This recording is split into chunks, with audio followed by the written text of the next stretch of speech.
grace, yeah, I'd rather be. I don't care, they can be mad at me. Better them than the Lord after me. Spirit of the Lord give you sanity. All of this vanity. Do what you can, what it is for your family. Wait on the Lord and His majesty. Please do not fall for the fantasy. In His good grace, yeah, I'd rather be. I don't care, they can be mad at me. Better them than the Lord after me. Spirit of the Lord. Matthew 24:12 say the love of many wax cold, and we both know people hearts froze. Every day turn on the news, the earth is getting worse. Children going crazy, putting their parents in a hearse. You need to hear what you say and watch what you do. Your life a product of the same harvest you produce. Isaiah 51:20 on the corner while spraying niggas in the same plantation situation. Representations of the curses that we face and break a universal law. Your seed fall for generations. Taurus Christ uncut, scripture in the raw. We fully messianic, daily pray we make it home. Our etymology probably modestly bodies philosophies and high philosophy. Israel's the prodigy, how we decipher these prophecies consciously. Read Deuteronomy, sons of light. All of this vanity. Do what you can, what it is for your family.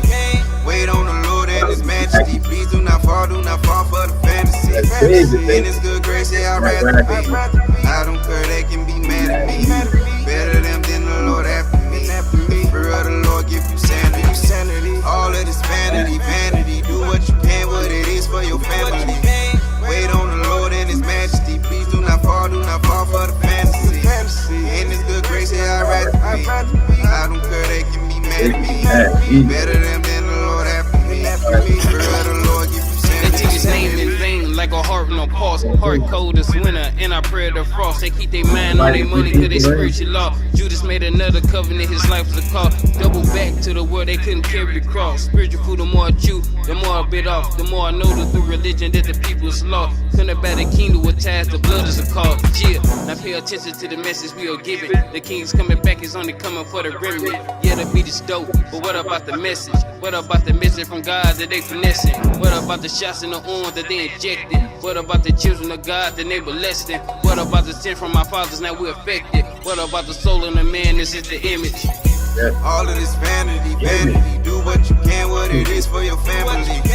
Wait on the Lord and His majesty. Please do not fall for the fantasy. In His good grace, yeah, I'd rather be. I don't care, they can be mad at me. Better them than the Lord after me. Spirit of the Lord give you sanity. All of this vanity. Do what you can, what it is for your family. Wait on the Lord and His majesty. Please do not fall for the fantasy. In His good grace, yeah, I'd rather be. I don't care, they can be mad at me. Better them than the Lord after me. Spirit of the Lord give you sanity. Yeah, we come from the bottom where our brothers die young for the dollar and the sisters want a model, so they taking naked pictures for a follow. Everybody want to ball till tomorrow. Yeah, the people feel the sorrow. Gotta make a change before the earth get the bursting up in flames. Nothing new, and yeah, the book is all the same. And I guess they think of Genesis a game, locked without chains. How be it in vain that they worship our God cause they scream in His name. Don't follow His ways, no suffer, no pain. Just fruit from the womb that's considered as strange. In the last days, lukewarm walking halfways, fraudulent talking they faith, claiming they safe, saying they is when they ain't. Only thank God when they pray. All of this vanity. Do what you can, what it is for your family. Wait on the Lord and His majesty. Please do not fall for the fantasy. In His good grace, yeah, I'd rather be. I don't care, they can be mad at me. Better them than the Lord after me. Spirit of the Lord give you sanity. All of this vanity. Do what you can, what it is for your family. Wait on the Lord and His majesty. Please do not fall for the fantasy. In His good grace, yeah, I'd rather be. I don't care, they can be mad at me. Better them than the Lord after me. Spirit of the Lord give you sanity.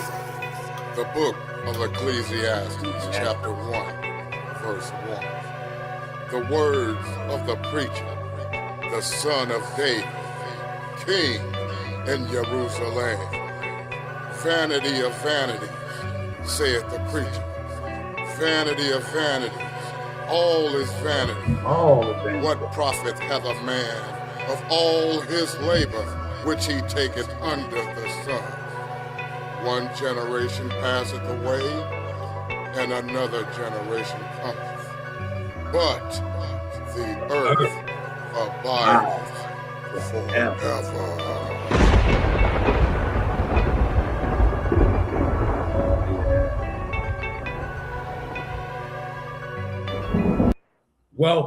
to the Hebrew state of being. I am your humble servant and host for today, for this beautiful Shabbat. Man, Shabbat Shalom, Shabbat Shalom, Shabbat Shalom, man. We got the frankincense and myrrh billowing coming on out, man. We are in the building. I got my rib, my butter pecan. This artist 28 is in the building with me today. And then I got my youngin', he's awake with his pops, but we got all praise and prayers for him. And we know he's doing just fine. So all praises on this Shabbat, man. We've got a great lesson. I see my cousin Michael is in the building. I see David's in the building, man. So good to see you brethren in here.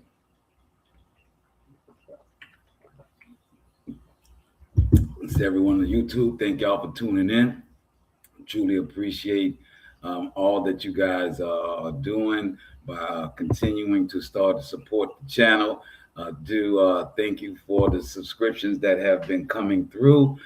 Thank you guys on YouTube for standing up, man. I don't advertise. I don't do a whole lot. So I'm just thankful that you guys are finding the channel and showing love. Yeah, man. All praises, man. So, yeah.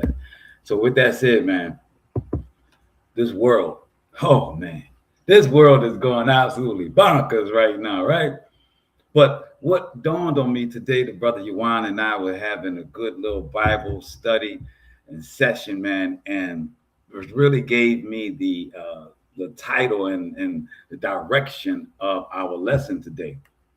And it falls all upon the lies, right? And we know that the world is full of lies. I mean, we even know that is one of our 10 commandments, right? Is not lying, right? But this is a prevalent thing in this world that we all are dealing with, people constantly lying. We got fraud everywhere. That's the new word for lies, fraud. Fraud is the most rampant thing in this world, from your cell phone to your computer to anybody and all people trying to run scams. But this concept of lie, though, like really delving into how much, I see Congo Tremaine's in the building, Chawab. It tells you from the beginning with Adam and Eve, we fell for the lie of the serpent. Adam and Eve both fell for the lie of the serpent. But what is that lie? See, we understand it's a lie, but the serpent, though he gave them this goal and gave them this mythical lie of what they could achieve, the basis of that lie was that the devil was able to tap into this error inside of us, this thing called our flesh that wants to be greater than what we are. I'm going to say it again. Not only do we want to be greater than what we are, even though what we are is great, we want something that we think is unattainable, something that is not across the physical man. So the devil hit Adam and Eve with you can be like gods. See, that's the lie that has been going throughout this world until this day, where man thinks that it can be its own God, where it can decide its own laws when it comes to the supernatural, when it comes to what created them. This lie that Adam and Eve fell for was not the pomegranate or the apple or whatever you want to call it. All of that was a lie. But what it tapped into was this flesh thing of man not being satisfied, content with its greatness that it is. We have people that I want to put chips in their brain so they can download a book in a second instead of taking the time to read it and digest it.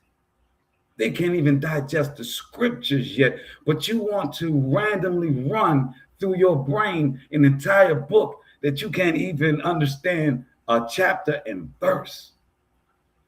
You have a hard time understanding a chapter and verse, but yet you want to be a God where you know all things at all times. This lie has given way to the Abrahamic faiths. This lie has given way to man's oppression and rulership over other men, all in the concept of thinking that they can write their own rules, that they can make themselves a god, and they can make gods for themselves. This is what Adam and Eve fell for. That's what we're going to prove out today on this lesson, man, that we have been falling for the same lie since Adam and Eve and that serpent to this day in all of its layers. And we're going to dive into it because that's what we do on Hebrew State of Being, baby. So look, let's blow the shofar so we can be in order with the Most High and blow the and call upon the rest of the tribes to come to for the lesson. Before we read his holy word, yes, we blow the shofar. Now, as we're blowing the shofar, we are praying. What are we praying, man? We are praying that the words that are inside the scripture, not my banter, not my... That's a little early to hold up. We are praying that the words of the scripture answers the questions you've been having. Not my extra commentary, not my banter, but the words of the scripture answers your questions. I see Sarah in the building, so we're going to stand to the east. And when you accept these words as the answer to your questions, we pray that the Most High levels you up when these words resonate with you, whether it be right now, next week, or next year. All praise to the Most High. Let's get this working and blow the shofar to call the tribes to assemble.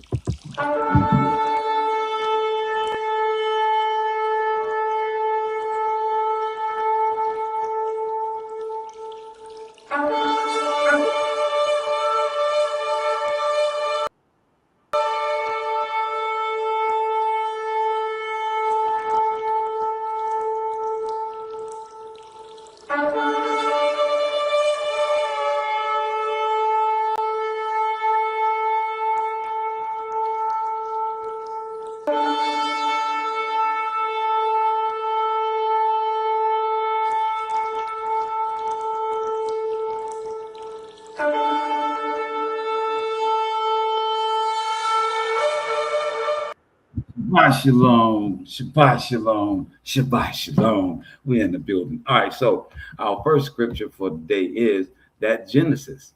We're going to go to Genesis chapter 3, and we're going to verse 5, right? So we got our Tanakh, which y'all know we're reading from, all right? So, and it reads Genesis chapter 3, verse 5.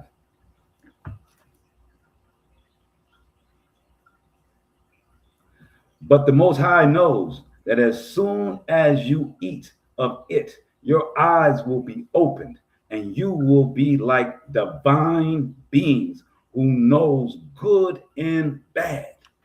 Now, I know a lot of people have been told what this scripture says. They've been told that Adam and Eve would know the good from evil. They will be like God, right?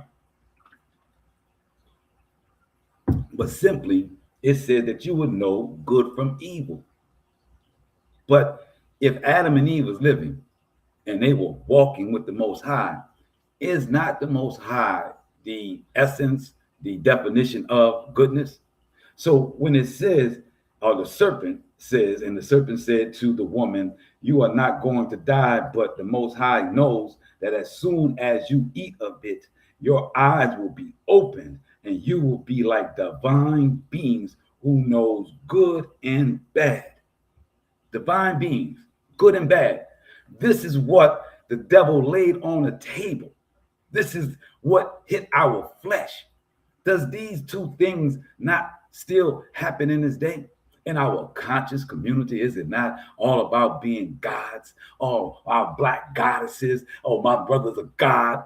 Isn't it them calling each other gods? And we're 666, you know, we're the carbon, the elements of earth. Are we not clear that the Most High is the goodness and we walked with him, and that made us divine, that we could walk with him in the first place?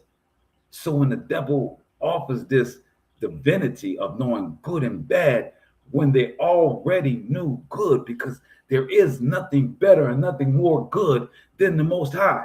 The Most High, as we read in Jubilees 1 and 2, brought every animal of this planet and every fish and every bird he brought before Adam, and Adam named it. They were in the Garden of Eden. Did they not know good? Were they not clear on what good was?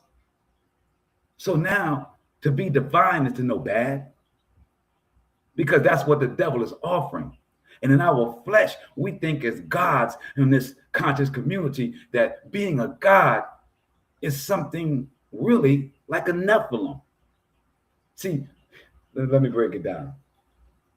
Your definition of a god is actually a half man, half spiritual being. That's your definition if you believe in Jesus, because Jesus is a half man, half God, according to your scripture. That's a Nephilim. So when man, who is man, says that he is a God, something that is past a natural being, then he's saying that he is mixed or is a descendant of a fallen angel that made it with a man. Because every God that is on this planet through the history of time has been either a fallen angel, solely a fallen angel, or a fallen angel that has mixed with woman. That's your definition of a God. The Most High is, as we have stated many, many times, is not a God. He is Al Shaddai. He is the creator of everything, good and bad. So when he's telling him not that you're going to be gods, but divine beings, and then now man has equated divine beings with a God, which is a Nephilim. Divine in the Most High's eyes is that you know goodness and you are walking in his law of goodness. You're walking in his air of goodness, being like him. Again, chapter 3 of Genesis, verse 5. But the Most High knows that as soon as you eat of it, your eyes will be opened and you will be like divine beings who knows good and bad. Verse 6. When the woman saw that the tree was good for eating and a delight to the eyes, and that the tree was desirable as a source of wisdom. Now that's another lie. Is wisdom knowing evil?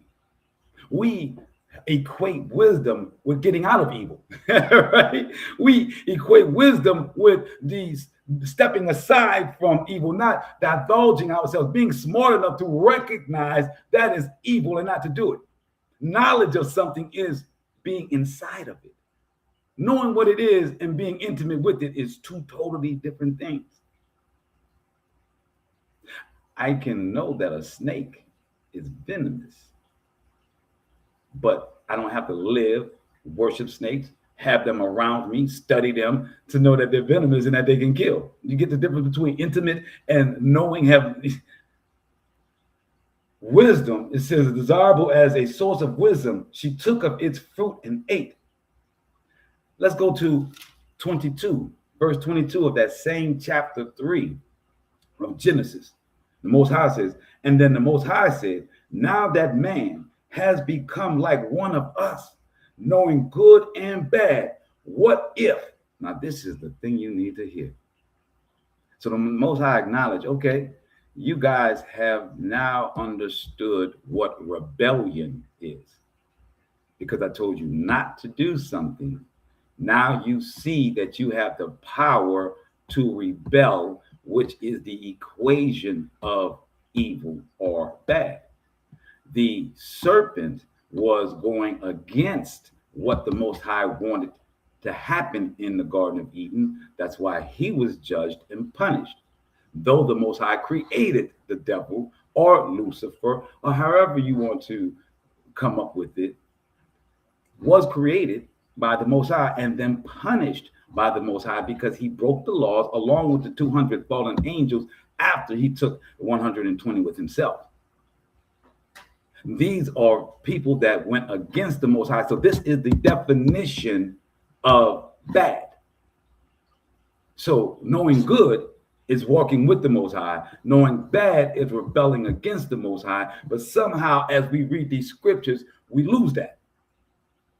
We lose it. So now the Most High says, now that man has become like one of us, knowing good and bad, that they can choose to do bad. They can choose to go out of their order. So the Most High is telling the other angels, now that these humans know that they can go outside of our order, outside of our laws, and do as they will. Now that they've learned this, right? So what if he should, which means he did not. So as it reads, it says, what if he should, which he did not? What if he should stretch out his hand and take also from the tree of life? So the tree in the middle of the garden that gave them knowledge of good and evil was not the tree of life. He says, the tree of life, and eat and live forever. So man had not been prescribed death at the time, but now that he knows evil,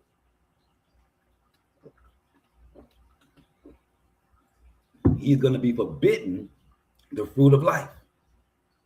He's going to be forbidden immortality. Verse 23. So the Most High banished him from the Garden of Eden to till the soil from which he was taken. See, when they tell you in the conscious community, 666, is the elements of man. It's also elements of earth, dirt. Yeah. It says, he drove the man out and stationed east of the Garden of Eden the fiery evening sword, ever-turning sword, to guard the way to the tree of life. So the Most High, not only did they not get a chance to eat from the tree of life to live forever, they only ate from the tree that gave them the knowledge of rebellion from the Most High. This lie that the serpent gave to Adam and Eve, that they would be able to be like gods. But the other side of that coin is gods know who order it is. So your archangels, Michael, Gabriel, and all of those guys that stay in their order, they know that they can break their order because they've seen Lucifer do it. They've seen the other 200 watchmen do it. But they chose to stay. So their power is choosing goodness. Come on now. So the power is choosing goodness and staying in your order. Come on. Let's go to Numbers. Numbers chapter 23, verse 19.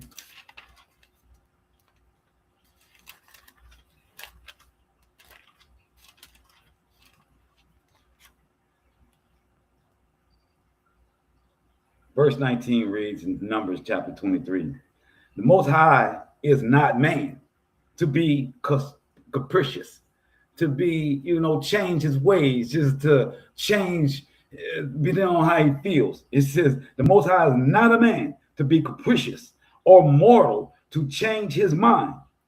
Would he speak and not act, promise and not fulfill? So it is our understanding and our need that the Most High has never been a man to act like a man with emotions and flesh. That the Most High is a supernatural being that does not change ever.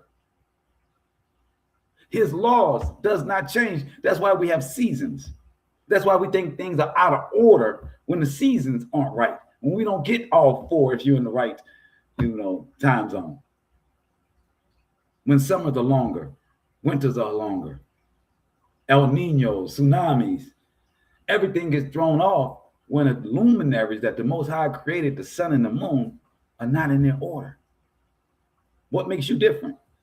As a human, what makes it different that you can be out of order and think that you're getting all the fulfillment of the Most High?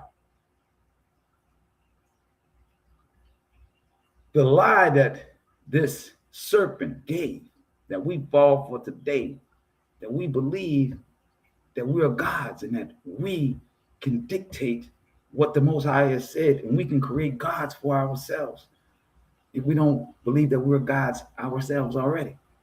Come on. The Most High is not human. He's not mortal to be capricious. Right? Let's go to Isaiah chapter 43.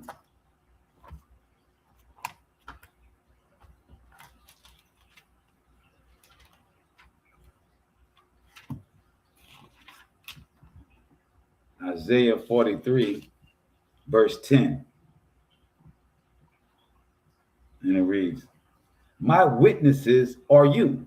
So the Most High now, after we've gone through our banishment, we've gone through being out the garden, and Most High knows that we are men that have fallen in our ways, and we fell for the lie that the devil, the serpent told Adam and Eve that we would be gods because we've been tilling the soil, because the Most High came in and told the woman that she would be in pain every time she gave birth because of eating the apple. And man, we would only eat off the sweat of our brow, and that we would get thistles and thorns when we try to till this land for its fruits. I see my brother Iwan is in the building.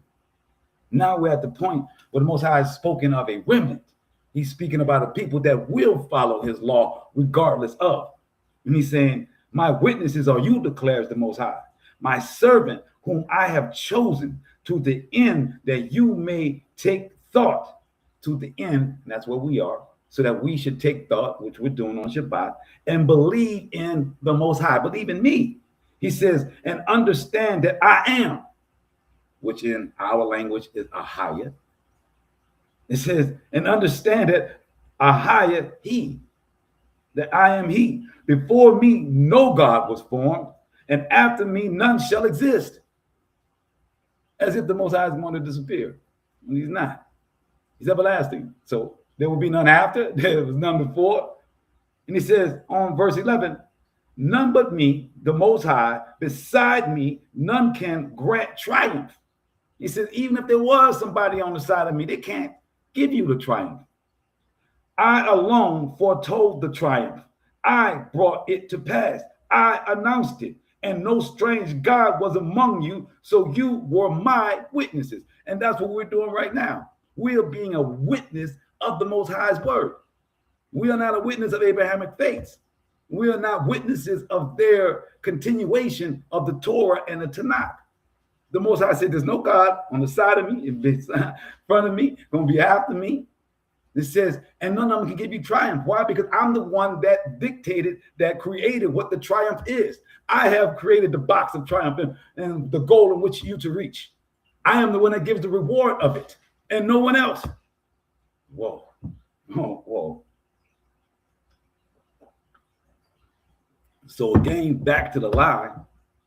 Even if you are a Nephilim, even if you are a God, you don't get the triumph. You get it? You can believe the lie that somehow, somewhere you can make yourself immortal. Somehow, somewhere you can make yourself this or that, rich or whatever. You still don't get the triumph of the Most High. That's the everlasting. That's where your soul is at peace. That's where you're not getting robbed. You're not looking over your back. You're not being stabbed by your cousins, your uncles, your wife. The triumph. The triumph is goodness. It's peace of mind. It's the paradise of enjoying what has been created for you. Before you decided you wanted something other, Adam and Eve. Before you decided there could be something greater than the Garden of Eden and walking with the Most High in his order. You thought that there was something else. Maybe that's what man's problem is, that that's just not enough for them, right? Walking with the Most High in peace doesn't seem as appealing as a Maybach and women in the hot tub. Being at peace and walking with the Most High doesn't seem as appealing as having a rich man on your arm and him giving you diamonds and pearls and providing every desire that you have. That's more appealing than walking in peace with the Most High, than being an agriculturalist, than being in husbandry, than farming and loving the land and getting the fruits of what your labors are and being treated fair in the marketplace. That's not appealing. Not as appealing as it can be to be Diddy, to have 1,000 bottles of baby oil, or to be as powerful as Trump and get $2 billion from another country while you're representing the other, and putting your name over buildings across the world. I mean, if that's what you think is the epitome of life, if you think that's the triumph, then don't wonder about the setbacks that come with it. Don't wonder about the racism that come with it. Don't wonder about the misogyny that comes with it. Don't worry about none of the isms and that come with it, because it's part of the game, their game.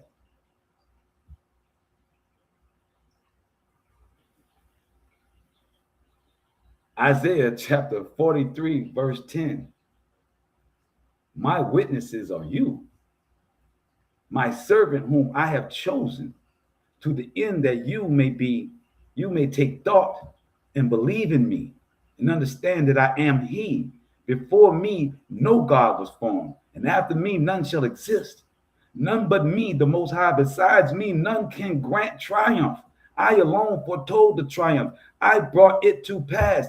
I announced it, and no strange God was among you. So you were my witnesses, declares the Most High.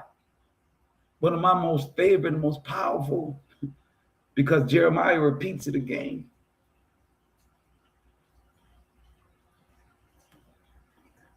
The lie that you are a God, or a lie that you can have something more than what the Most High can give you, is the lie we've been falling for since the beginning of time.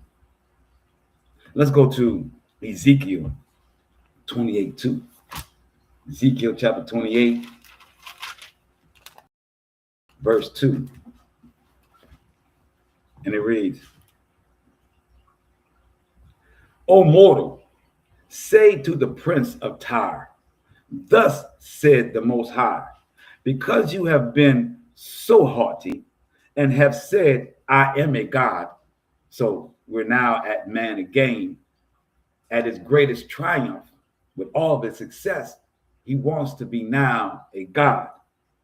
He says, I sit enthroned like a God in the heart of the seas, whereas you are not a God, but a man, though you deemed your mind equal to a God.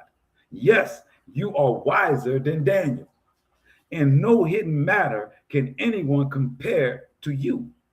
By your shrewd understanding, you have gained riches and have amassed gold and silver in your treasures. So they're giving this king of Tyre all of his props. Yeah, man, you smarter than the prophet Daniel, brother. Yeah, you got all the gold in the world. You got all the silver in the world. You a shrewd businessman. Can't nobody contend with you.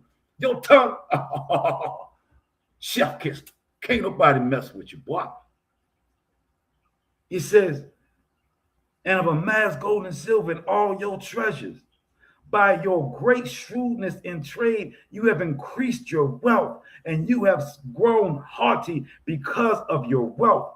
Assuredly, thus says the Most High, because you have deemed your mind equal to a God's, I swear I will bring against you strangers, the most ruthless of nations. They shall unsheath their swords against your prized shrewdness, and they shall strike down your splendor. They shall bring you down to the pit. In the heart of the sea you shall die, the death of the slain.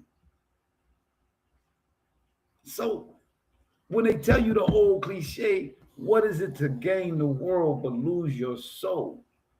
This is the example of it. See, our soul belongs to someone. Your spirit belongs to someone. I'm very happy for that.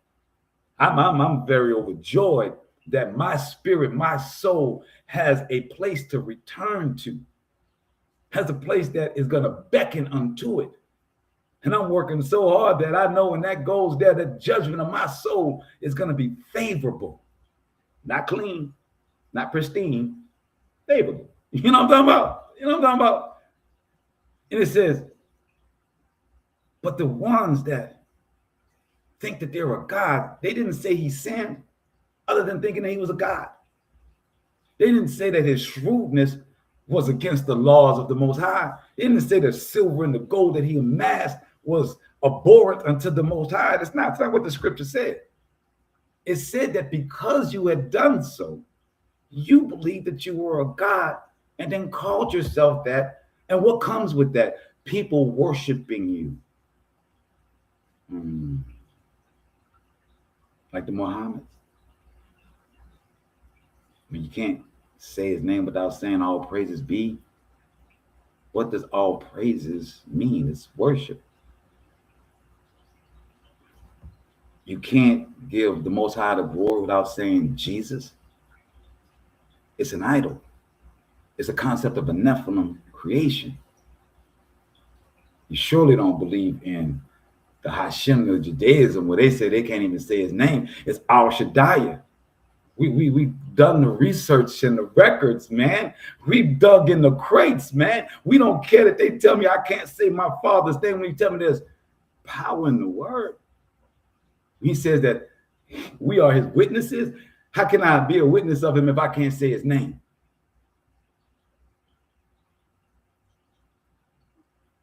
The ones that believe the lie of Adam and Eve, that there is more than what the Most High has given as a triumph on this earth, that we can get it without following his law, that we can get it and be safe, that he can't bring upon nations that unsheath the sword. See, the danger in a man thinking himself being a god, the Most High could not have. See, the danger in a man thinking he's a god, the Most High could not have.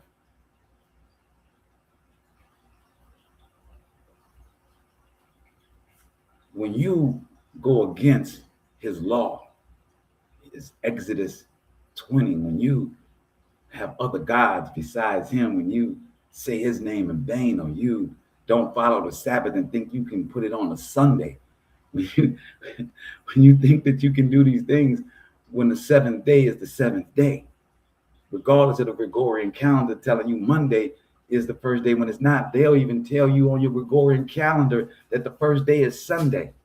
Monday is your second day. So they understand 1 through 7.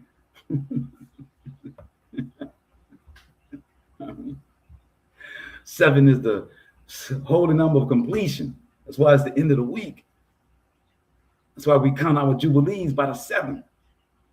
There is a science to the Most High. There is a mechanism. There is a glorious order, man.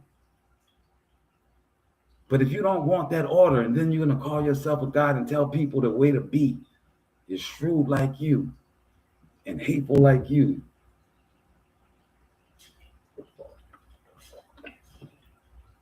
and selfish like you, the Most High is going to say, that's not an image that I want my people to be of. No.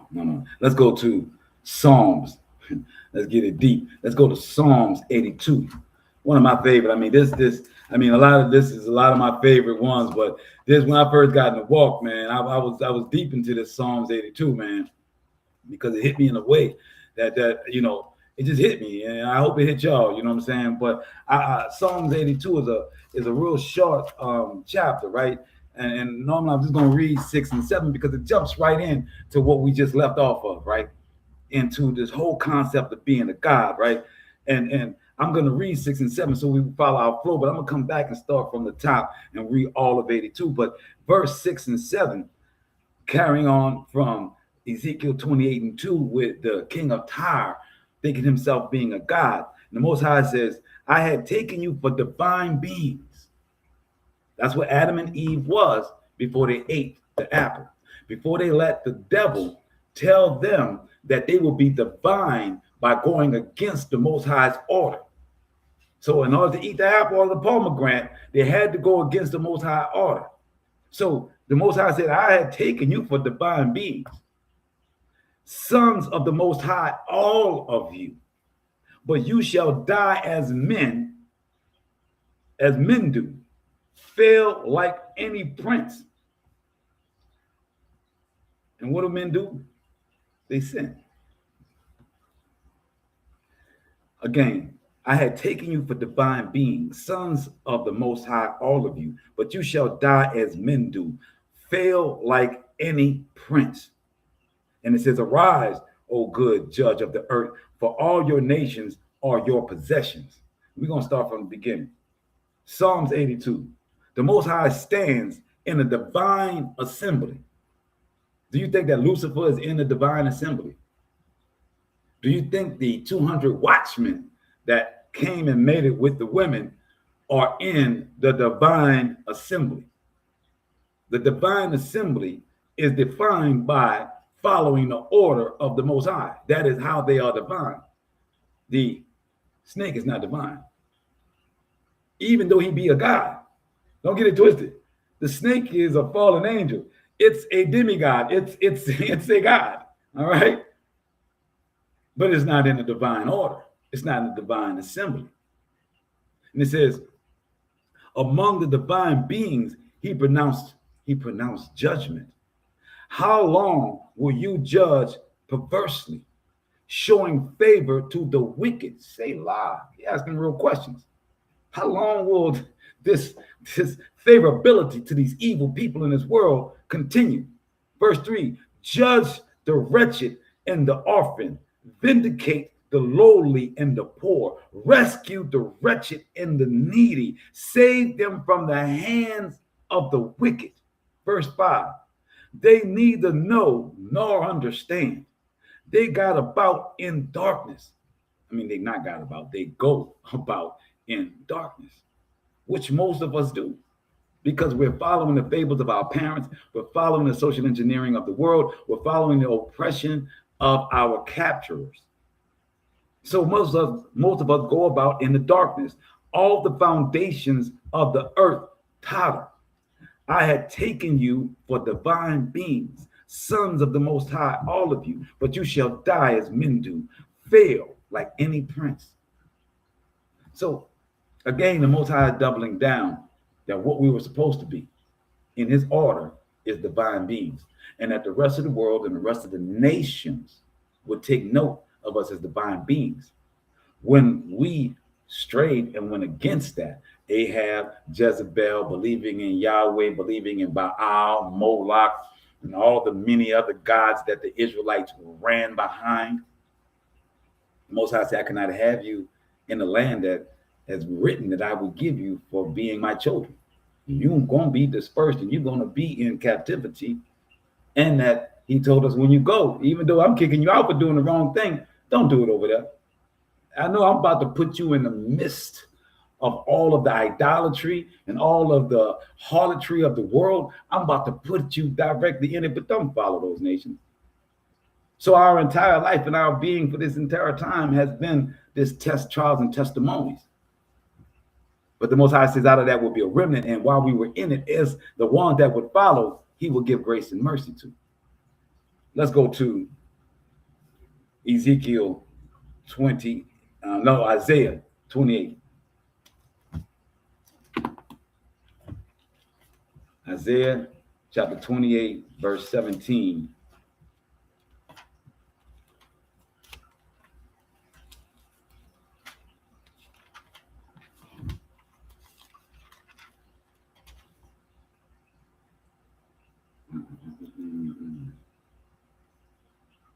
We're going to start at 15. Isaiah chapter 28, verse 15, it says, for you have said, we have made a covenant with death. Is it not that you believe that Jesus or Jesusus or Isusus went to hell and got the keys and cut a deal? Now you say he was already God, but he came in the flesh. Even though the God you're saying, the Most High, was the one that actually created hell, had Michael go ahead and throw them in there and took the key. So how is it that the key was lost somewhere, that in some form or fashion, the Most High had to come into the flesh to go down there and make a pact or get the keys from Lucifer so that man would be forgiven for all his sins? None of that makes sense. None of that makes sense. So the Most High says here, you have made a covenant with death, concluded a pact with Shaul. When the sweeping floor passes through, it shall not reach us, for we have made falsehood our refuge. taken shelter in treachery. Assuredly, thus says the Most High, behold, I will found in Zion stone by stone, a tower of precious cornerstones. Baby, that's what we're supposed to be. Precious cornerstones. I see Buddha boots in the building. Precious cornerstones that's holding up the law, that are being righteous in the midst of all unrighteousness, getting ourselves away from unrighteous people so we don't have to get dirty and have to do things, because they didn't cross the righteous man or righteous woman. We want to enjoy the things that the Most High has given us. We want to allow the Most High to show us new friends, new peoples, new alleyways, people that want to follow the law so that we are in the proper energy. The Most High said to be set apart. As my brother Yawan reminded me earlier, the word holy, by definition in Hebrew, is set apart. The word holy means to be set apart. You know what I'm talking about?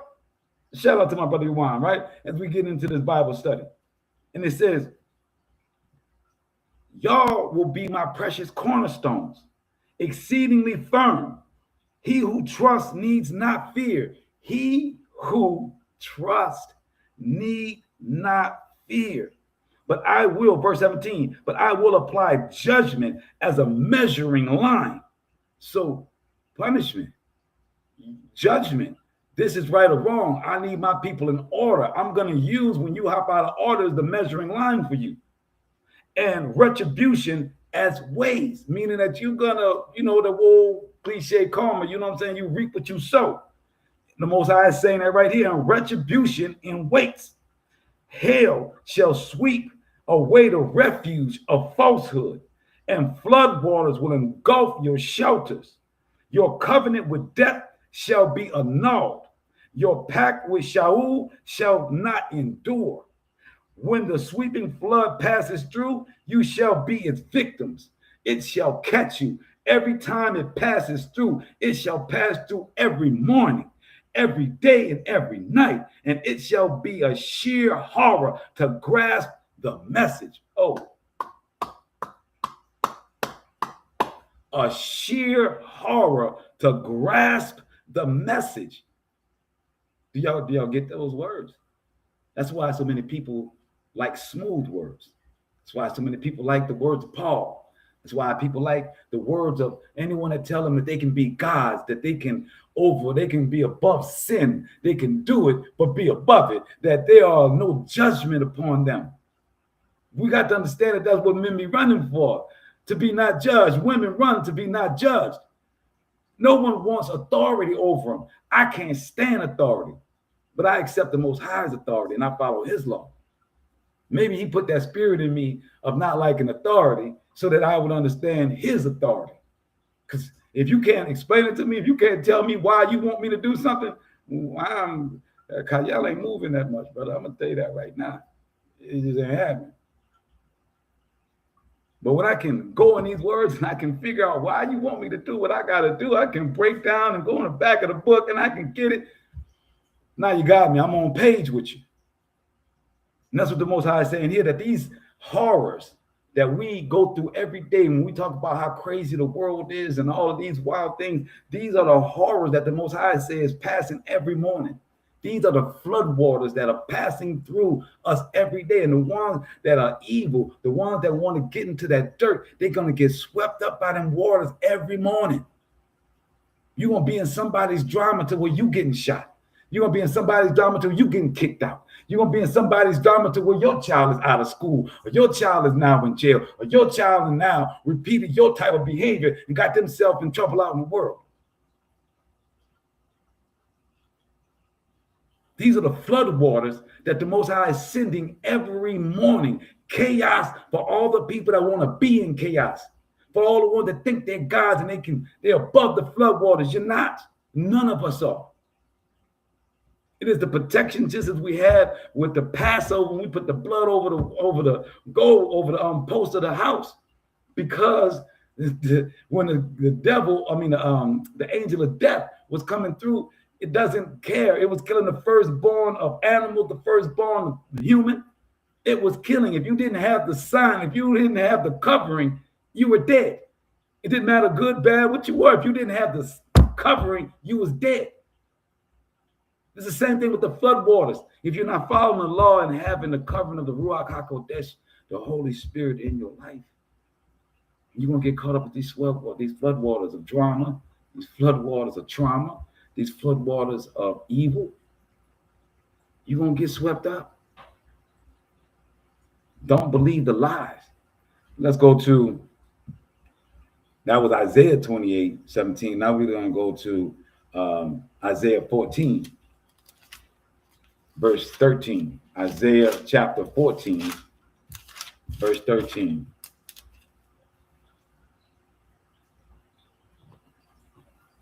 And it says, once you thought in your heart, I will climb to the sky, higher than the stars of the Most High. I will set my throne. I will sit in the mount of assembly on the summit of Zaphon. So we just read that in Psalms 82, that the Most High was in the divine assembly. So now we're talking about this Lucifer that fell, the one that gave the lie to Adam and Eve, how he says his children were going to put their nesting places above the stars as they're doing right now. Space stations, SpaceX, all of this crapola. And saying that you're going to create your own celestial assembly. Yeah.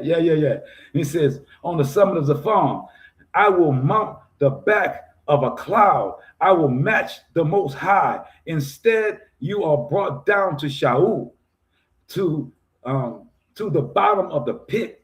They who behold you stare. They peer at you closely. In this, the man who shook the earth, who made the realms tremble, who made the world like a waste and wrecked its towns, who never released the prisoners from their homes. This the one? This the Hashatan? This is the seed mixed with Cain? This is the one.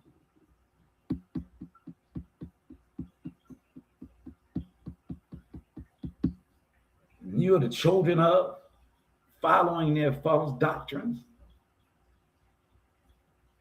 calling themselves gods, calling themselves something that you can worship, telling you that it's associated with the creator of all things, that it could possibly be, maybe somehow juxtaposing. Our creator speaks very firmly. He says, as he said in Isaiah 43, verse 10, there's no other God on the side of me, in front of me. I created triumph. There was nobody there when I created triumph.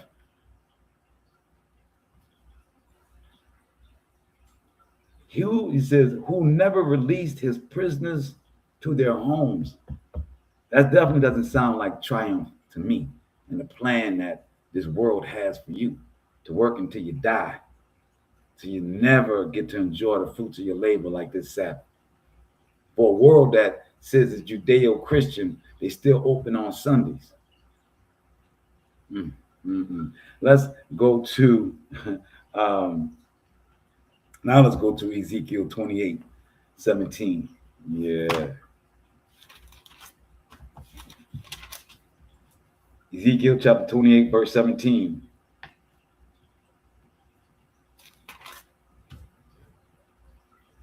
Say, you grew haughty because of your beauty.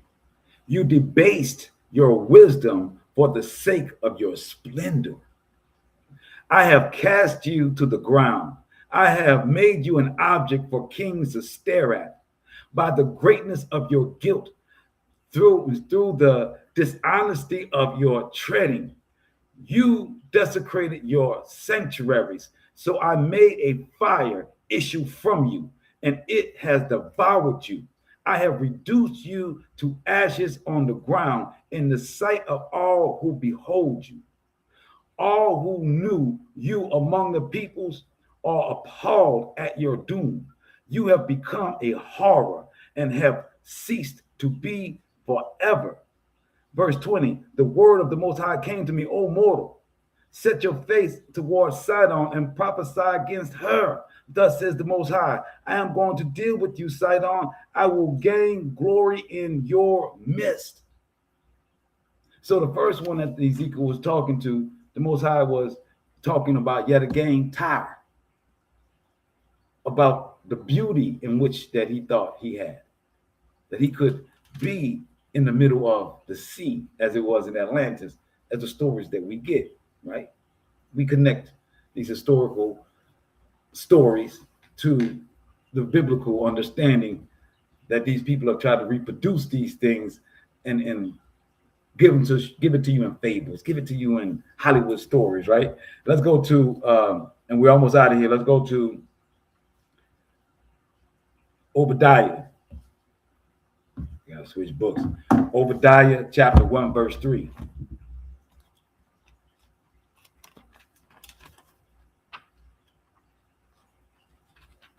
It may take me a second. Get that Obadiah.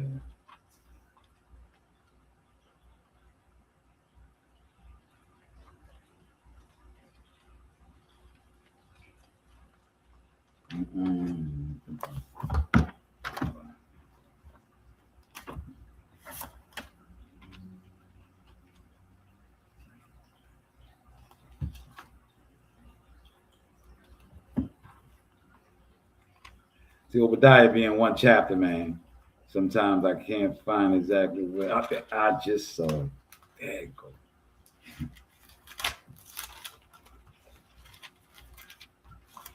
Always taking me.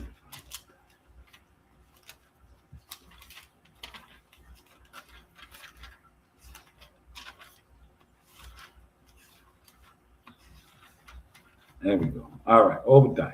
Found it. Forgive me, guys, for fumbling. I like to try and get to the scriptures fast, man. So Obadiah chapter 1, verse 3, and it reads, "Your arrogant heart has seduced you, you who dwell in the cliffs of the rocks, in your lofty abode. You think in your heart, who can pull me down to the earth? Should you nest as high as the eagle?" Back to the celestial desire to be gods, the lie that was given to Adam and Eve. You should nest high as an eagle. Should your eyrie be lodged among the stars? Even from there I will pull you down, declares the Most High.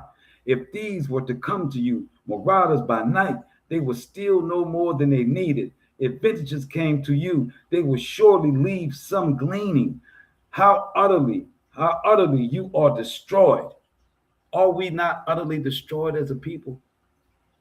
This Obadiah is a prophecy against Edom, which is the Catholic Church of present day.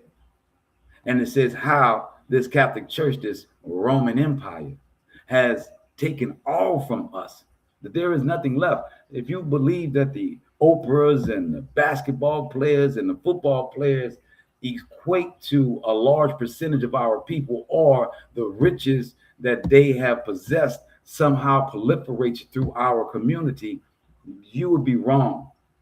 You'd be a lie. This understanding that we have been robbed and have left with nothing, that our education systems, our food, we can't dictate much of nothing in this oppression. The day that you realize that you're oppressed in is when you decide you don't want to eat their food, and you realize how much they're trying to kill you. As my brother Yawan brought up in our Bible study, the red 40, how it's parasites that they smash and to make the coloring for the foods. When you understand that they use more than multiple types of parasites with multiple types of colors, and they put in our food coloring for all of our food. When you understand that they put fluoride in our waters when we didn't need it, when you understand all of the chemical things that they have biologically changed us with, and that you can't do anything about, no voting, no picket line, it's corporate industries, it's the Roman Empire that has robbed us of everything and left us with nothing. In that, you believe in its idol God. In that, they tell you that you can worship any gods that you want to in its nation. They call it freedom. Let's end our lesson today with Ecclesiastes. Ecclesiastes chapter 1.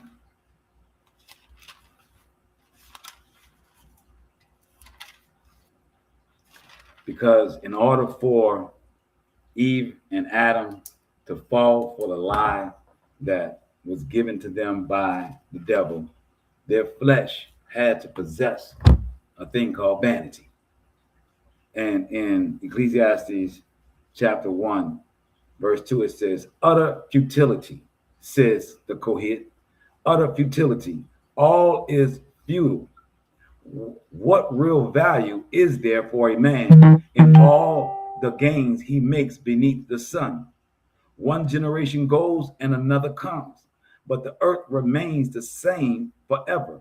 The sun rises and the sun sets and glides back to where it rises, southward, blowing, turning northward, ever turning blows the wind. On its rounds, on its rounds, the winds return. All streams flow into the sea, yet the sea is never full. To the place which they flow, the streams flow back again, and such things are wearisome.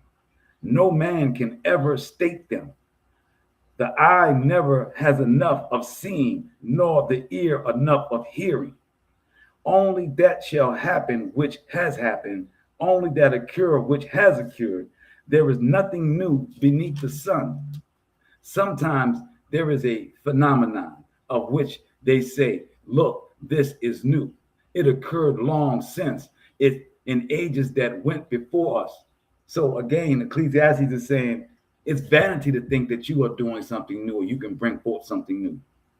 It's vanity to think that you can see all things and know all things where you don't understand why the sea never overfills. You don't know where the sea returns to its channels and then rejuvenates itself and comes back. You don't know any of that, even though you think you're science and you believe that evaporation does it and that's blah. Just like you thought the science when you took that shot. And now you find that they were all lying. I have a video clip for you guys that I want to play because I find that it kind of surmises what the world is thinking. Not what Hebrews are thinking, but what the world is thinking. The ones that have been in so-called rulership, right? So you got this guy, JP, that is a YouTuber. And JP has some comedy skits, but this title, this one is They're All Lying, right? So check out what he said. But she's sick and tired of it, as quite honestly I am. Now, before we get to Brett, let me just tell you what I'm sick and tired of. The deception. Now, that sounds so ambiguous. Well, of course they deceive, JP. That's what they're paid. No, they're actually not paid to deceive. But specifically the deception that I'm sick and tired of is, in theory, politicians are there to represent the will of we the people, wherever they come from. Texas, your district, whatever. That's what they're meant to do. However, when they don't do that, and they represent the will of their agenda. Their agenda might be the agenda of a corporation or a country, potentially named Israel, that funds them. Now, here's the part that really rubs me.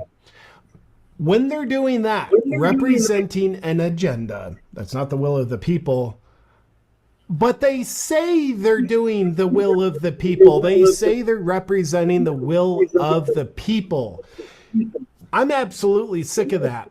I'm sick of the lies. I'm sick of the deception. It's like what the game of politics is now is these people representing their agendas, not the will of the people. But the game of politics is them just trying to convince these idiots, you and me, no, I'm representing your agenda. Well, I'm doing this over here. No, this is for you. This is what you want me to do. Let me tell you why you want me to do this. That's the game of politics. Can I convince these idiots I'm doing it for them? Worst case scenario is yes, they do convince people. They convince me sometimes. Not so much lately, but I've definitely fallen for it. It's just fake and gay. Before we get to Brett Cooper, this is a tweet I saw represents it really well. And this is in light of now that Lindsey Graham is dead and MAGA is, well, dead. We're just gaslighting everybody here. The Republicans are just gaslighting everybody. Like, yeah, Lindsey Graham was a good, honest guy. That guy who represented Israel, literally saying, I'll stand with Israel until my dying day. Points for Lindsey Graham. He did that. He's a true American patriot. So getting it, just Lindsey Graham's great. If the Republicans rename a Air Force base, I think it is, Joint Base Lindsey Graham. Here's a tweet. Kyle Seraphin says, I'm sorry, South Carolina. Enjoy Joint Base Lindsey Graham. Gay. Literally and metaphorically. Enjoy Senator Darling Graham, his sister that's just appointed into his seat because, genetically, sheep-like mentality. Yeah, I'll take the orders from you. That's fine. I'm a puppet. I'm a sheep. I'll do whatever you want. Cool. His sister will get more of the same with Lindsay. Lindsay's sister. Akon, who needed her old name so boomers could vote for the Dame Hold up. is sick of it. I'll tell you what I'm doing about it in a minute. But first, let's just get to Brett Cooper. Here's her YouTube channel after she was ousted from the Daily Wire. The Daily Wire's fun. They're just fun. I like the Daily Wire. I like me some Israel propaganda. Brett Cooper wasn't a good fit over there. Anyway, here's her YouTube channel she started after the Daily Wire. You scroll through it and you see, yeah, not much about politics there. A lot of pop culture-ish things.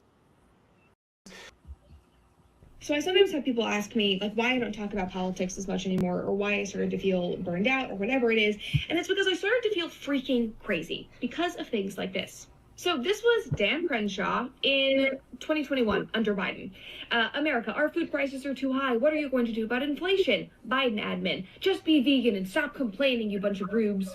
But then now, 5 years later in 2026, in light of the grocery $20 burrito affordability debate over on X right now, this is what he posts. Same guy. He says, just hearing about this dumb $20 burrito debate, so I thought I'd just make the losers on social media angry before going to bed. Stop whining and get a job. Eat ramen like the rest of us did in college on a budget with 4 roommates. The market doesn't care what you think something should cost. Only communists care. They set prices, remember? Then everyone starves, remember? Are you a communist or are you an American adult male capable of handling his own shit? You know what, Dan? This sounds a lot like just be vegan and shut up. Just eat ramen and shut up. Hey, we'll get back to the video in just a second, but first...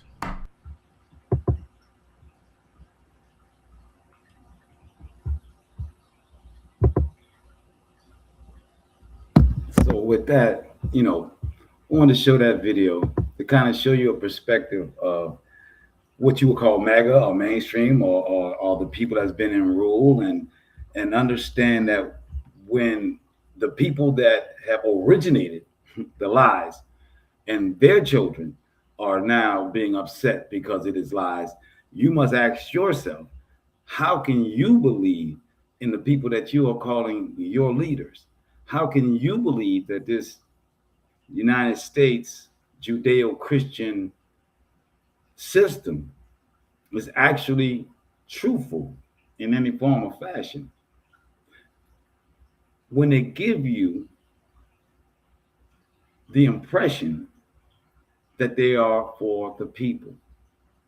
Now, many of us in my hue will say that they never really felt like this country cared about them with all the historical facts that we would have to support that. But the people in the video I just showed you, that's the opposite for them. They've gotten the benefit of all the lies. they have gotten the benefit of all the lies. And now they are saying that they realize it was a lie and that it is not for their benefit, and they were actually benefiting from it. I mean, got to know that. In Ecclesiastes, and it speaks about vanity, it is speaking about wanting and believing that you can be something other than a child of the Most High, believing that you can be a God, believing that you can have the riches of these demigods by acting like these demigods, not realizing that demigods lie, and that in order to get what they have, you have to continue their lies. You have to put forth their lies.